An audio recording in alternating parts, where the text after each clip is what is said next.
ভাবুন তো, এমন একটা সময় ছিল যখন দুনিয়ার সীমা ছিল ঠিকই, কিন্তু মানুষ যেন ছিল অনেকটা পাখির মতো মুক্ত। এক দেশ থেকে আরেক দেশে যেতে হলে কারো অনুমতি রাখতো না, কোনো কাগজ, কোনো বাধা, কিছুই না। তখনকার দিনে পাসপোর্ট মানে ছিল শুধুই পরিচয়, আর ভিসা, সেই নামটা তো কেউ কানেও শুনেনি। কিন্তু সে শান্ত পৃথিবীতে এক ঝড় এলো 1914 সালে। শুরু হলো প্রথম বিশ্বযুদ্ধ। January 1916.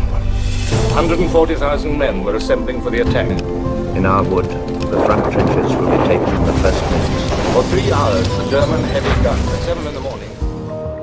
এই যুদ্ধ শুধু বন্দুক আর ট্যাঙ্কের ছিল না, ছিল গুপ্তচর ভিত্তিক তথ্য চুরি, বিশ্বাসঘাতকতা। 70 দেশে ঢুকছে লোকজন, পত্র ঢুকছে দিয়ে, আর ভিতরে ভিতরে করছে ভয়ানক কাজ। কখনো তারা সেনাবাহিনীর গোপন তথ্য চুরি করছে, আবার কখনো ধ্বংস করছে গুরুত্বপূর্ণ স্থাপনা।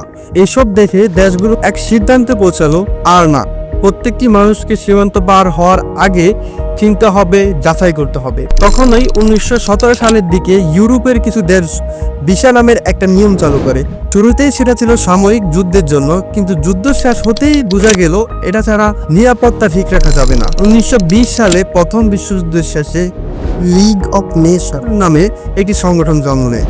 তারা প্রথম ভিসা প্রক্রিয়াকে গ্লোবালি মান্যতা দেওয়ার চেষ্টা করে। তারা একটা বড় সম্মেলন করে, ইন্টারন্যাশনাল পাসপোর্ট কনফারেন্স। সেখানে দেশগুলো সম্মত হয় ভবিষ্যতে সবাইকে ভিসা ও পাসপোর্ট ছাড়া ভ্রমণ করতে দেওয়া হবে না। এরপর এলো আরো বড় যুদ্ধ, দ্বিতীয় বিশ্বযুদ্ধ।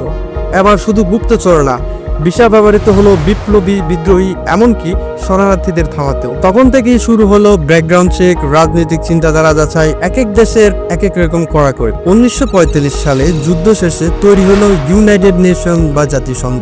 বিশ্ব এখন চায় শান্তি, কিন্তু সাথে নিরাপত্তাও। তাই প্রতিটি দেশ নিজের মতো করে ভিসা নিয়ম বানায়, কারা ঢুকবে, কতদিন থাকবে, কি কারণে, সব কিছু নির্ধারিত হয়। এখন বিষয় শুধু নিরাপত্তায় না, এটা এক ধরনের সম্পর্কের ভাষা। যে দেশ বন্ধুত্বপূর্ণ ওদের জন্য সহজ নিয়ম, আর যে দেশ প্রতিদ্বন্দ্বী তাদের জন্য রীতিমতো দেওয়া। আজকের দিনে ভিসা এক বিশাল প্রক্রিয়া। ট্যুরিস্ট, স্টুডেন্ট, জব, ট্রানজিট, প্রতিটির জন্য আলাদা নিয়ম।